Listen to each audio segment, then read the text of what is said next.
ಪದೇ ಪದೇ ಮುಟ್ಟುತ್ತಿದ್ರೆ ಮನಸ್ಸಿನ ಮೇಲಿನ ಗಾಯವಾಗಲಿ ಅಥವಾ ದೇಹದ ಮೇಲಿನ ಗಾಯವಾಗಲಿ ಎಂದಿಗೂ ವಾಸಿಯಾಗೋದಿಲ್ಲ. ನಾವೇ ಶಾಶ್ವತರಾಗಿಲ್ಲದಿದ್ದಾಗ ನಮಗ್ಯಾರು ಶಾಶ್ವತವಾಗಿರುವವರು? ಯೋಚಿಸಿ ನೋಡಿ, ನಾವು ಅಂದುಕೊಂಡ ಹಾಗೆ ಯಾರೂ ಇರುವುದಿಲ್ಲ. ನಾವು ತುಂಬ ಒಳ್ಳೆಯವರಾಗಿರುವುದು ಕೆಲವರಿಗೆ ಇಷ್ಟವಾಗೋದಿಲ್ಲ. ಜೀವಕ್ಕೆ ನೆಮ್ಮದಿ ಬೇಕೆಂದ್ರೆ ನೇರವಾದ ದಾರಿಯಲ್ಲಿ ನಡೆಯಬೇಕು. ದೇವಾಲಯಕ್ಕೆ ಲಕ್ಷ ನೀಡಿದ್ರೂ ದೇವರಿಗೆ ನೀನೊಬ್ಬ ಭಕ್ತ ಅಷ್ಟೇ.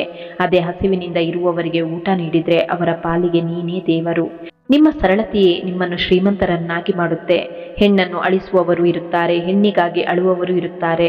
ಅಳಿಸುವವರಿಗೆ ಖುಷಿ ಬೇಕು, ಅಳುವವರಿಗೆ ಪ್ರೀತಿ ಬೇಕು. ಯಾರಿಗೂ ನಿಮ್ಮ ನೋವು ಕಾಣುವುದಿಲ್ಲ, ಕೇವಲ ನಿಮ್ಮ ತಪ್ಪುಗಳು ಮಾತ್ರ ಕಾಣುತ್ತೆ.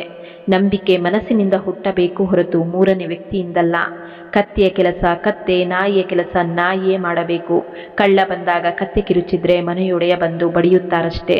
ಸೃಷ್ಟಿಯಲ್ಲಿ ಯಾವ ತಪ್ಪಿಲ್ಲ, ಎಲ್ಲ ತಪ್ಪಿರುವುದು ದೃಷ್ಟಿಯಲ್ಲಿ.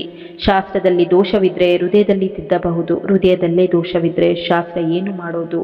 ಮನುಷ್ಯರನ್ನು ಒತ್ತೆಯಾಗಿಟ್ಟುಕೊಂಡು ಬದುಕುವುದಕ್ಕಿಂತ ಒಂಟಿಯಾಗಿ ಬದುಕುವುದು ಉತ್ತಮ. ಒಬ್ಬ ಒಳ್ಳೆಯ ವ್ಯಕ್ತಿ ಸ್ವಾರ್ಥಿಯಾಗಿರೋದಿಲ್ಲ. ಯಾರಿಗೆ ಅವರ ಗೌರವ ಅರ್ಥವಾಗೋದಿಲ್ವೋ ಅವರಿಂದ ದೂರವಾಗುತ್ತಾನೆ ಅಷ್ಟೇ. ಯಾರು ಅಳುತ್ತಾ ಅಳುತ್ತಾ ಕೋಪದಲ್ಲಿ ಸತ್ಯವನ್ನೇ ಹೇಳುತ್ತಾರೋ ಅವರು ಮೃದು ಸ್ವಭಾವದವರಾಗಿರುತ್ತಾರೆ. ಅಳು ಮತ್ತು ಕೋಪ ಮನುಷ್ಯನಿಗೆ ಸತ್ಯವನ್ನು ಹೇಳಲು ಅನಿವಾರ್ಯ ಮಾಡಿಬಿಡುತ್ತೆ. ಯಾರಿಂದಲೂ ಯಾವ ನಿರೀಕ್ಷೆಯನ್ನು ಇಟ್ಟುಕೊಳ್ಳಬೇಡಿ. ತೀರ ಹಚ್ಚಿಕೊಂಡಷ್ಟು ಆಳವಾದ ಗಾಯ ಕೂಡ ಆಗಬಹುದು. ಗಾಜು ಮತ್ತು ಸಂಬಂಧ ತುಂಬ ನಾಜುಕಾಗಿರುತ್ತೆ, ಆದರೆ ಎರಡರಲ್ಲೂ ಇಷ್ಟೇ ಅಂತರವಿರುವುದು. ಗಾಜು ತಪ್ಪಿನಿಂದ ಒಡೆದ್ರೆ ಸಂಬಂಧ ಮಾತ್ರ ತಪ್ಪು ತಿಳುವಳಿಕೆಯಿಂದ ಒಡೆಯುತ್ತೆ. ಎಲ್ಲಿ ತಪ್ಪಿಲ್ಲವೋ ಅಲ್ಲಿ ತಲೆಬಾಗಬೇಡಿ, ಎಲ್ಲಿ ಗೌರವವಿಲ್ಲವೋ ಅಲ್ಲಿ ಒಂದು ಕ್ಷಣವೂ ನಿಲ್ಲಬೇಡಿ. ಒಬ್ಬರೇ ನಡೆಯುವುದನ್ನು ಕಲಿಯಿರಿ. ಎಷ್ಟೇ ನಿಜವಾದ ಜೊತೆ ಇದ್ರೂ ಒಂದಲ್ಲ ಒಂದು ದಿನ ತನ್ನ ನಿಜ ಸ್ವಭಾವವನ್ನು ತೋರಿಸಿಯೇ ತೋರಿಸುತ್ತೆ. ಜೀವನದಲ್ಲಿ ಅರ್ಧ ದುಃಖಗಳು ತಪ್ಪಾದ ಜನರಿಂದ ನಿರೀಕ್ಷೆ ಇಡುವುದರಿಂದ ಬರುತ್ತೆ. ಅದಕ್ಕೆ ನಿಮ್ಮ ಮೇಲಷ್ಟೇ ನಿರೀಕ್ಷೆ ಇಟ್ಟುಕೊಳ್ಳಿ. ಯಾಕೆಂದ್ರೆ ಕತ್ತಲಲ್ಲಿ ನಮ್ಮ ನೆರಳೆ ನಮ್ಮ ಜೊತೆ ಇರುವುದಿಲ್ಲ. ವಿಧಿಯ ಮುಂದೆ ಮನುಷ್ಯನ ಎಂತಹ ನಿಧಿಯೂ ಕೂಡ ನದಿಯಂತೆ ಹರಿದು ಸಮುದ್ರ ಸೇರಲೇಬೇಕು.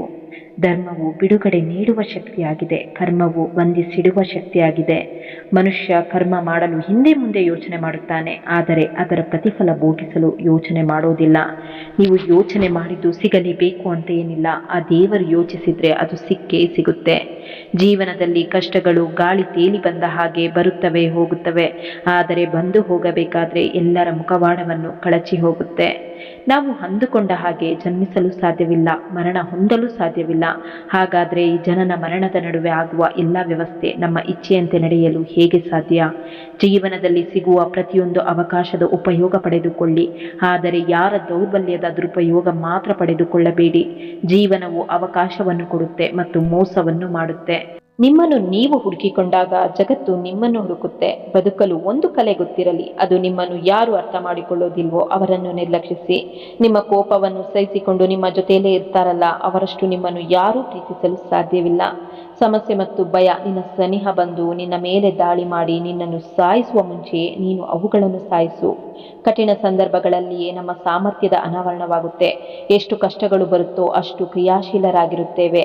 ಗಾಳಿ ಸುದ್ದಿಗಳ ಹಾರಾಟ ನಿಲ್ಲೋದು ಸಜ್ಜನರ ಕಿವಿಗೆ ತಲುಪಿದಾಗ ಮಾತ್ರ. ಸೌದೆ ಮುರಿದ್ರೆ ಒಲೆ ಆರುತ್ತೆ, ಚಾಡಿಕೋರರನ್ನು ದೂರವಿಟ್ರೆ ಜಗಳ ದೂರವಾಗುತ್ತೆ. ಸಮಸ್ಯೆಗಳು ಸಾವಿರಾರು, ಆದರೆ ಪರಿಹಾರ ಮಾತ್ರ ಒಂದೇ, ಅದು ತಾಳ್ಮೆ. ಎಲ್ಲರನ್ನು ಗೌರವಿಸುವುದು ನಮ್ಮ ಮಾನವೀಯತೆ, ಅದನ್ನು ಉಳಿಸಿಕೊಳ್ಳುವುದು ಅವರವರ ಯೋಗ್ಯತೆ.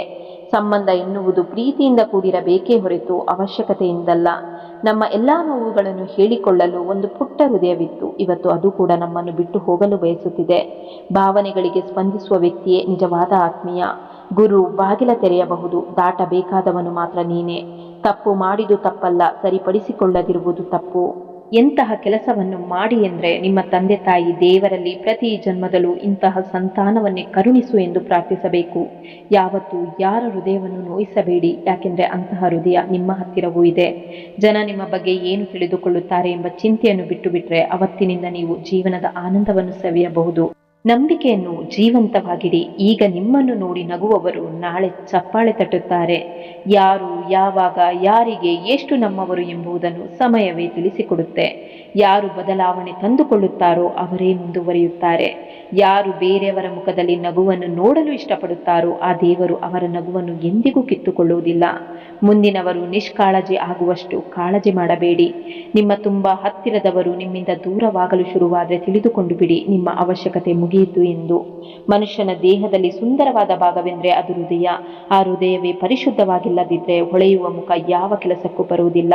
ಇದು ಸತ್ಯ. ಯಾವಾಗ ಮನುಷ್ಯನ ಅವಶ್ಯಕತೆ ಮುಗಿಯುತ್ತೋ ಅವನ ಮಾತಿನ ದಾಟಿಯೂ ಬದಲಾಗುತ್ತೆ. ದೇವರಲ್ಲಿ ಏನಾದರೂ ಕೇಳಿಕೊಳ್ಳಬೇಕೆಂದ್ರೆ ಆ ದೇವರನ್ನೇ ಕೇಳಿ. ಯಾಕೆಂದ್ರೆ ಆ ದೇವರೇ ನಿಮ್ಮವನಾದ ಮೇಲೆ ಎಲ್ಲವೂ ನಿಮ್ಮದೇ.